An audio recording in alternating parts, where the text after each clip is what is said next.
Hello everyone, my name is Ashish Kumar Pandey. आज का हमारा टॉपिक है rotational spectra of diatomic molecule. इसमें हम देखेंगे कि रोटेशनल स्पेक्ट्रा और डायटोमिक मॉलिक्यूल क्या होता है।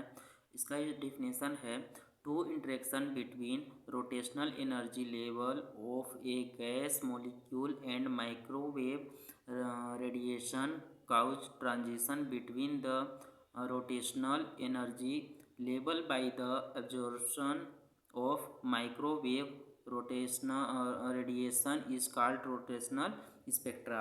इसका मतलब ये है कि जो रोटेशनल स्पेक्ट्रा है वह ऐसा स्पेक्ट्रम है जो गैसीय मॉलिक्यूल के रोटेशनल एनर्जी स्तरों में बदलाव के कारण उत्पन्न होता है, जो मुख्य रूप से माइक्रोवेव क्षेत्र में क्या होता है, दिखाई देता है। इसे प्राप्त करने के लिए मॉलिक्यूल में परमानेंट डाइपोल मोमेंट होना जरूरी है, क्योंकि इसमें इलेक्ट्रोमैग्नेटिक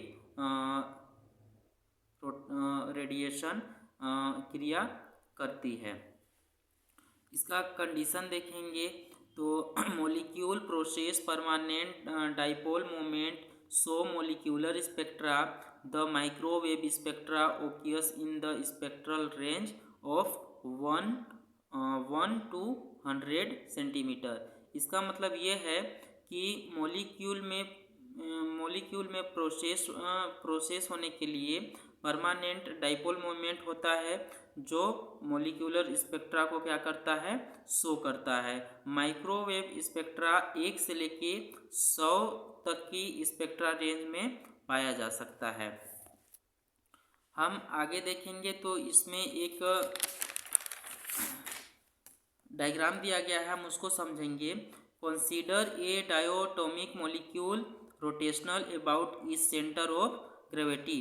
जैसे इसमें दिया है M1 और M2, इसमें दिया है M1 और M2, तो इसके बीच की दूरी को हम क्या बोल देंगे, सेंटर ऑफ ग्रेविटी। इसके बीच की दूरी को हम बोलेंगे सेंटर ऑफ ग्रेविटी। इसमें जैसे दिया है R is the bond length, और इन दोनों के बीच की दूरी को हम क्या बोलेंगे, R बोलेंगे। क्या बोलेंगे, R। और M is the mass of 1 atom. ये जो M1 है वो क्या है, मास ऑफ 1 एटम, मतलब एक एटम का ये क्या है, मास है, और M2 क्या है, ये दूसरे एटम का क्या है, मास है। इसमें R is the distance of the atom 1 from the CG। CG का मतलब ये है कि सेंटर ऑफ ग्रेविटी। तो इसमें जैसे R1 दिया है, वो सेंटर ऑफ ग्रेविटी और मास के बीच की क्या है, डिस्टेंस है। और इसमें भी वैसे ही है, सेंटर ऑफ ग्रेविटी और M2 के बीच की दूरी को हम किससे रिप्रेजेंट करेंगे, R2 से करेंगे। ठीक। और जैसे इसमें R2 is the distance of the atom of 2 4 CG। इसमें जैसे इसमें ये बताया गया है कि जो M1 है, इसमें ये बताया गया है कि इसमें जो M1 है और M2 है, तो इसके बीच की दूरी जो है उसको हम किससे रिप्रेजेंट कर दिए, सेंटर ऑफ ग्रेविटी से। ठीक। और सेंटर और ग्रेविटी से लेके M1 के बीच की दूरी को हम किससे रिप्रेजेंट किए हैं, R1 से। और सेंटर ऑफ ग्रेविटी से M2 की दूरी को किससे रिप्रेजेंट किए हैं, हम R2 से। और M1 से लेके M2 के बीच की दूरी को हम किससे रिप्रेजेंट किए हैं, R से। किससे रिप्रेजेंट किए हैं, R से। ठीक, इतना समझ में आया। अब आगे हम देखेंगे एट सेंटर ऑफ ग्रेविटी, तो इसको हम कैसे लिख सकते हैं, इसको हम ऐसे लिख सकते हैं, M1 R1 इसको हम ऐसे लिख सकते हैं, M1 R1 equal to M2 R2। इसको हम इक्वेशन नंबर क्या दे देते हैं, 1 दे देते हैं। ठीक। इसमें हम आगे देखेंगे तो क्या हो जाएगा, the moment of interior I of A molecular is. तो इसमें आई क्या है, आई इंटीरियल है। आई क्या है, इंटीरियल है। आई का मतलब क्या है, आई का मतलब इसमें क्या है, इंटीरियल है। I equal to interior. ठीक। तो आई इक्वल टू हम इसको क्या व्यक्त कर देंगे, आई इक्वल टू रेडिकल मास का क्या कर देंगे इक्वेशन,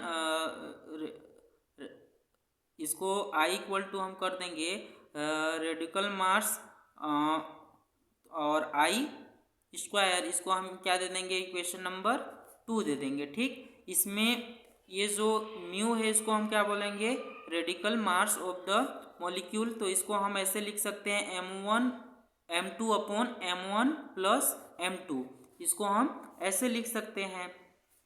अब इसमें हम आगे देखेंगे तो according to the classic mechanism, तो इसमें हम क्लासिक मैकेनिज्म के अनुसार देखेंगे तो हो जाएगा द एंगुलर मोमेंट L।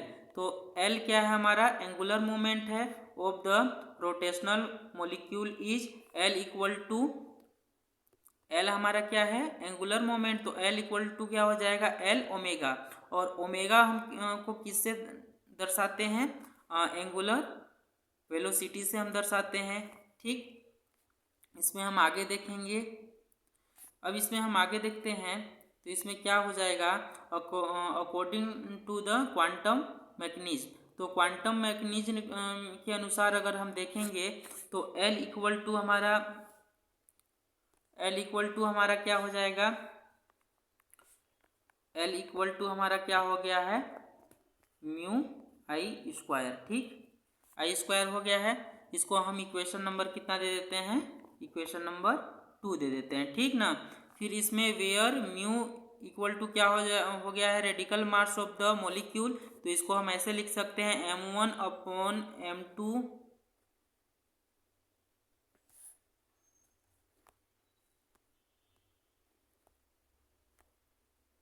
हाँ, इसमें हम आगे देखेंगे तो इसमें हमारा क्या हो जाएगा, according to the quantum mechanism, तो इसके अनुसार हमारा क्या हो जाएगा quantum mechanism, L equal to under root J plus 1 bracket बंद H अपॉन 2 पाई, इसको हम क्या दे दिए इक्वेशन नंबर 4 दे दिए।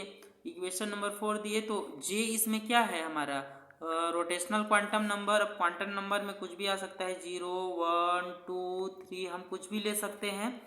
ठीक, तो इसमें हम आगे देखें तो क्या आ जाता है the energy of the rotational molecule, तो इसमें EJ इक्वल टू 1/2 फिर L omega square equal to क्या हो जाएगा L square omega square upon 2I, I हमारा इंटीरियल है equal to L square, okay L square upon 2I, I हमारा क्या है इंटीरियल है इक्वल टू हो जाएगा bracket under root J bracket J plus 1, इसके बाद H अपॉन 2 पाई स्क्वायर। ठीक, अपॉन में क्या हो जाएगा 2I, फिर हम आगे देखेंगे तो क्या हो जाएगा EJ equal to J bracket J plus 1 H square upon 2I pi square, तो ये हो गया। अब हम अगला देखेंगे तो EJ equal to H square upon 8 pi square I, फिर हमारा आगे हो जाएगा J ब्रैकेट J प्लस 1, इसको हम क्या दे दिए इक्वेशन नंबर 5 दे दिए। ठीक, इक्वेशन नंबर 5 दे दिए। फिर हम आगे देखेंगे the equation 5 is the divided by SC in order to express in energy in centimeter, तो इसको अगर हम सेंटीमीटर में जब करेंगे तो क्या हो जाएगा EJ अपॉन SC equal to H square by 8 pi square upon SC J bracket J plus 1 centimeter minus 1। इसके बाद अगला हमारा हो जाएगा EJ equal to H upon 8 pi square J bracket J plus 1 centimeter, इसको हम इक्वेशन नंबर 6 दे दिए। आगे हमारा है EJ equal to BJ bracket J plus 1 centimeter 1, इसको हम इक्वेशन नंबर 7, और वेयर हमारा क्या आ जाएगा B equal to H upon 8 pi square IC, ये ही हमारा क्या है आंसर है, इसको हम इक्वेशन नंबर 8 दे सकते हैं।